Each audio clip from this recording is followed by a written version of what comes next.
Shalom, selamat pagi, salam jumpa kembali saudara dalam Renungan Pagi GKU Cibitung. Saat ini mari kita berdoa.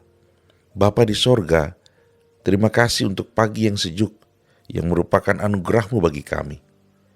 Saat ini Bapa, kami sedang berada di tengah perjalanan minggu Advent kedua yang merenungkan makna pengharapan dan kasih. Firman Tuhan yang akan kami dengar dan yang kami renungkan, kiranya Tuhan urapi dengan kuasa-Mu yang kudus. Di dalam nama Tuhan Yesus, kami berdoa. Amin.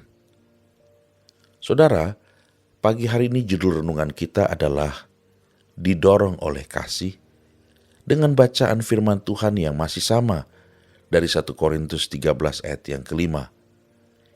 Ia tidak melakukan yang tidak sopan dan tidak mencari keuntungan diri sendiri. Ia tidak pemarah dan tidak menyimpan kesalahan orang lain.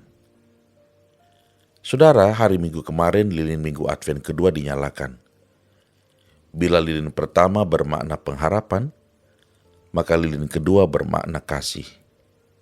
Ngomongin soal kasih, maka ada satu ciri kasih, tidak mencari keuntungan diri sendiri. Banyak orang Kristen diam-diam masih belum mempraktikkan hal ini loh saudara. Gereja itu adalah persekutuan orang-orang percaya yang hidupnya ditebus dan dibaharui Allah. Dipakai Allah untuk melakukan kehendak Allah dan juga dengan penuh sukacita hidup memuliakan Allah. Sayangnya gambaran ideal tentang gereja ini masih jauh api dari panggang dalam kenyataannya. Tidak sedikit orang masih berlaku mau untung sendiri di tengah komunitas yang harusnya saling berkorban, saling melayani. Di tengah persekutuan, rupanya kita masih sering suka mencari keuntungan bagi diri kita sendiri. Dengan cara kita hanya mau beraktivitas di gereja bila hal itu membawa keuntungan buat kita secara pribadi, bukan? Namun kalau kita malah harus berkorban, waktu, uang, tenaga, bahkan perasaan, maka kita memilih untuk mundur atau menolak untuk terlibat.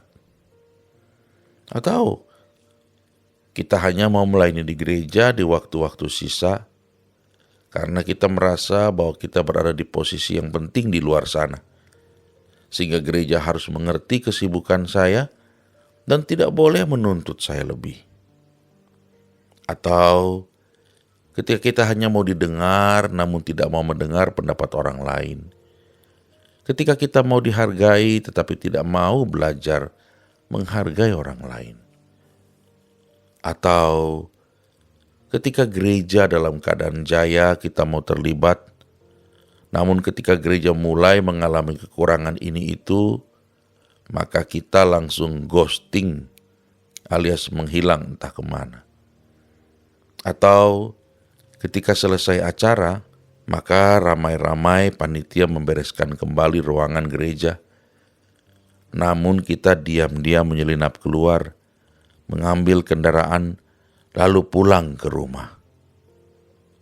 Atau saat makan prasmanan sehabis ibadah, kita tanpa rasa malu memborong lauk tanpa mempertimbangkan rombongan jemaat yang masih banyak antri lauk di belakang kita.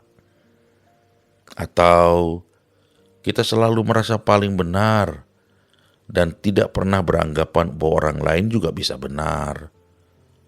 Atau kita merasa diri paling penting sehingga urusan kita lah yang harus didahulukan dan yang lain harus mengalah.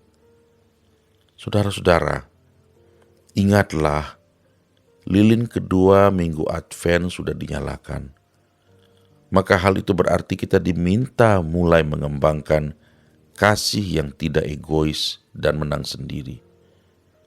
Kiranya kasih mendorong kita untuk membuka cara berpikir dan cara bertindak yang baru, yang menganggap orang lain lebih utama dari diri kita. Amin. Kita berdoa. Ya Tuhan, latihlah hati dan pikiran kami ini untuk tidak berpihak dan berpusat pada diri sendiri, tetapi berpihak dan berpusat pada pikiran-pikiran Tuhan, sehingga kami boleh melihat apa maunya Tuhan, apa kehendak sesama kami. Tolong kami Bapa, agar kami lepas dari jerat egoisme. Sebaliknya, hati ini meniru Kristus yang tidak pernah mendahulukan kepentingan diri sendiri, tetapi mendahulukan kepentingan orang lain.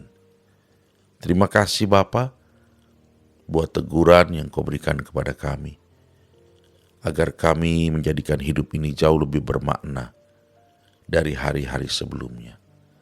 Sertai kami Bapa dalam menjalani minggu Advent kedua, dan biarlah kami boleh menerima makna yang banyak dan mempraktekkannya dalam keseharian kami semua. Sertai seluruh perjalanan kami Bapa hari ini, dan kami percaya di dalam Tuhan ada kekuatan dan kemenangan. Di dalam nama Tuhan Yesus kami berdoa. Amin.